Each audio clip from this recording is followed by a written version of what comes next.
এই পাপ আমাকে করতে বলো না, তোমার পায়ে ধরি মা, আমি এটা করতে পারবো না, এটা অন্যায়, এটা যে পাপ। একদম চুপ মেরে থাকবি তুহা, পাপ পুণ্য আমাকে শেখাতে আসবি না, একটা শব্দ যেন না শুনি, তাহলে কিন্তু খুব খারাপ হয়ে যাবে। তারপর দরজা আটকে চলে গেছে তুহার মা।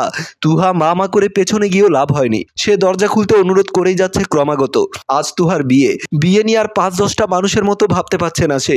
ওর চোখে ভাসছে এক অনিশ্চিত ভবিষ্যৎ। মেয়েটা জানে না কি হবে তার, তবে এটা জানে যা হবে খারাপ কিছুই হবে। সেটা ভেবেই কেঁদেই যাচ্ছে সে। যে ছেলেটার সাথে বিয়ে তার নাম সাব্বির, সেও জানে না কি হতে যাচ্ছে। কোণে বদলে গেছে জানে শুধু তুহার বাড়ির কয়েকজন মানুষ।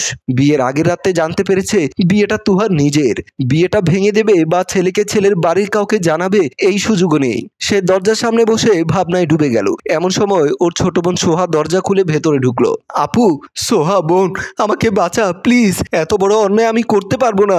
সোহার চোখের পানিও এসে গেছে আপুর কাকুতি মিনতি দেখে। আপু, আমি তোমার জন্য কিছুই করতে পারবো না, আমাকে ক্ষমা করে দিও। তুহা কাঁদতে কাঁদতে দরজায় হেলান দিল। ওদিকে বর এসে গেছে। বরযাত্রী অনেক দূর থেকে এসেছে, তাই খুব বেশি মানুষ আসেনি। তুহার বাবা মা সাদরে আমন্ত্রণ জানালো সবাইকে। সোহা এসে দাঁড়ালো। তার মুখে লোক দেখানো হাসি থাকলেও ভেতরে আপুর জন্য বুকটা ফেটে যাচ্ছে। বরের বোন রোশনি বলল, আমি ভাবির কাছে যাই। ভাবি কোথায়? তুহার মা বলল, তোমার ভাবির এখনো সাজগোজ শেষ হয়নি, যেতে পারতে। কিন্তু কি হয়েছে বলো তো? তোমার ভাবি সাজগোজ করার সময় কাউকে পাশে দেখলে লজ্জা পায়, তখন আরো দেরি হবে।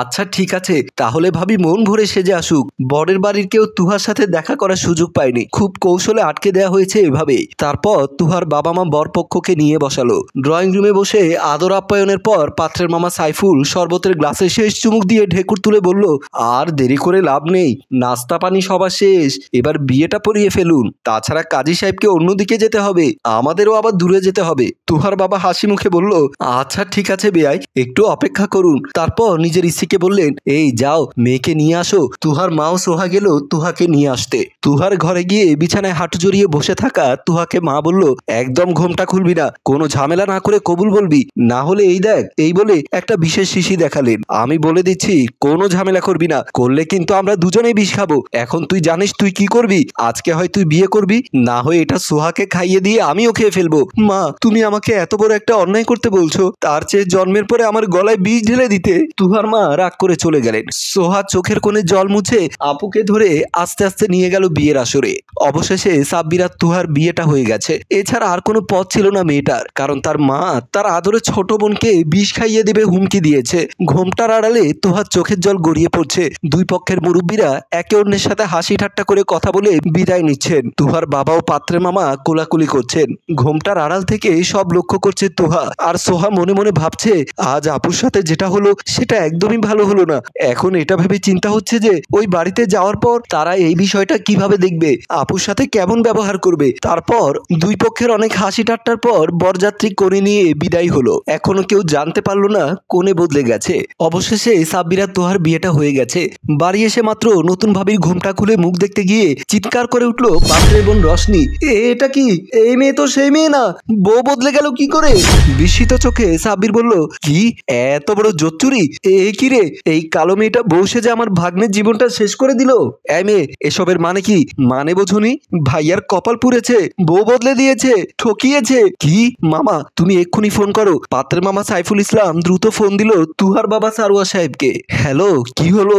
আপনারা ঠিক মতো পৌঁছেছেন তো? এখনই আবার ফোন দিলেন? আরে ভাই রাখেন তো আপনার ভালো মানুষই, ফোন তো দেবই, সাথে জেলের ভাত খাইয়ে ছাড়বো তোকে আর তোর পুরো পরিবারকে। এত বড় ফ্রড, ঠকবাজ, জোচ্চোর কোথাকার। সারোয়ার সাহেব এসব কথা শুনতেই চাইলেন না, উল্টো বললেন, বিয়ে তো হয়ে গেছে, এখন আপনার বাড়ির বউ আপনি কি করবেন সেটা আপনি জানেন। এটা বলেই তিনি ফোন রেখে দিলেন। কথাগুলো শুনে তুহার যেন মাটিতে মিশে যেতে ইচ্ছে করছে অপমানে। সাইফুল ইসলাম তুহার বাবার কথায় আরো বেশি রেগে গিয়ে মোবাইল রেখে বলল, এই মেয়ে, তোর নাম কি? তুহা অপমান সহ্য করে নীরবে চোখের জল ফেলছে। কি হলো, কথা বলছো না কেন? রেশমি বলল, এই মেয়ে, তাড়াতাড়ি বলবি তুই কে, কি তোর নাম, না হলে কিন্তু খবর আছে বলে দিলাম। কাঁদতে কাঁদতে বলল, তুহা। তুহা মানে? তোর পরিচয় কি? তানহা আমার ছোট বোন। আমি দেখতে কালো বলে আমার বিয়ে হচ্ছিল না, তাই পাত্রী হিসেবে তানহাকে দেখিয়ে মা আমার সাথে বিয়ে দিলেন। কথাটা শুনেই পাগড়ি ছুঁড়ে ফেলে চলে গেল রাগে। প্রায় রাত 3টা বাজে। ড্রয়িং রুমে ফ্লোরে বসে কাঁদছে তুহা। রশনি এসে বলল, এই মেয়ে, তুমি এখন এখানে বসে বসে কাঁদছো কেন? চুরি করে হোক আর যেভাবে হোক বিয়ে তো করে ফেলেছো আমার ভাইয়াকে। এখন রাতের বেলা মেয়ে মানুষ একা একা এখানে থাকাটা উচিত হবে না। তাছাড়া আমার মামা বিয়ে শাদী করেনি, ঘরে পুরুষ মানুষ থাকলে বিপদের হাত পা নেই। যাও ভাই রুমে গিয়ে কাঁদো, এখানে থাকবে না। রশনি হাত ধরে টেনে নিয়ে ধাক্কা মারলো সাব্বিরের রুমের ভেতর। ব্যালকনিতে দাঁড়িয়ে বাইরে তাকিয়ে সিগারেটে টান দিচ্ছিল সাব্বির। তার সাথে আর কি হয়ে গেল সে এখনো বুঝতে পারছে না। পরিবারের কথায় সুন্দরী মেয়ে দেখে বিয়ে করতে চাইলো, কিন্তু কপালে জুটলো কালো মেয়েটা। সিগারেট কয়েকটা টান দিয়ে মাথার চুল এলোমেলো করে সিগারেটটা ফেলে দিয়ে নিজের ঘরে চলে গেল। ঘরে ঢুকে দেখে বিছানার পাশে দাঁড়িয়ে আছে তুহা। কাঁদতে কাঁদতে মেয়েটার চোখ ফুলে গেছে। কিছুক্ষণ তাকিয়ে থেকে কি করবে বুঝতে না পেরে অবশেষে সাব্বির বলল, এই মেয়ে শোনো, আমি ভালো মানুষ, তাই এই বাড়িতে এমনকি এই রুমে থাকার অনুমতি দিচ্ছি। অশিক্ষিত হলে হয়তো এক্ষুনি এক কাপড়ে বাড়ি থেকে বের করে দিতাম এই রাতে। তুহা স্বামীর কথা শুনছে মাথা নিচু করে। ঘরে থাকতে দিয়েছি বলে ভেবো না আমার স্ত্রীর জায়গা পাবে। 2 দিন আগে আর পরে এই বাড়ি তোমাকে ছাড়তেই হবে। এখন রোবটের মতো দাঁড়িয়ে না থেকে নিচে চাদর পেতে শুয়ে পড়ো, আর ভুলেও আমার সামনে পড়বে না। এই বলে বিছানা থেকে একটা বালিশ ছুঁড়ে দিল তুহার গায়ে। তারপর একটা গভীর নিঃশ্বাস ফেলে সাব্বির শুয়ে গেল। এইসবের জন্য তুহা মনে মনে প্রস্তুত ছিল। সে জানতো ছেলেটা কখনোই তাকে এভাবে মেনে নিতে পারবে না, কারণ সে যে কুচ্ছিত চেহারার অপয়া একটা মেয়ে। সে মনে মনে সিদ্ধান্ত নিল এই অপমান সহ্য করার চেয়ে এই রাতে এখান থেকে বেরিয়ে যাবে সে। তারপর সে চোখের জল মুছতে মুছতে ভাবতে লাগলো কি করবে। সম্মানিত ভিউয়ার্স, এরপর তুহার জীবনে কি ঘটলো সেটা জানতে চাইলে দ্বিতীয় পর্ব লিখে কমেন্টে জানাবেন। আর ভালো লাগলে অবশ্যই শেয়ার করতে ভুলবেন না। গল্পটি রচনায় অভি, চিত্রগ্রহণ ইফতি হোসেন এবং সম্পাদনায় আলমগীর।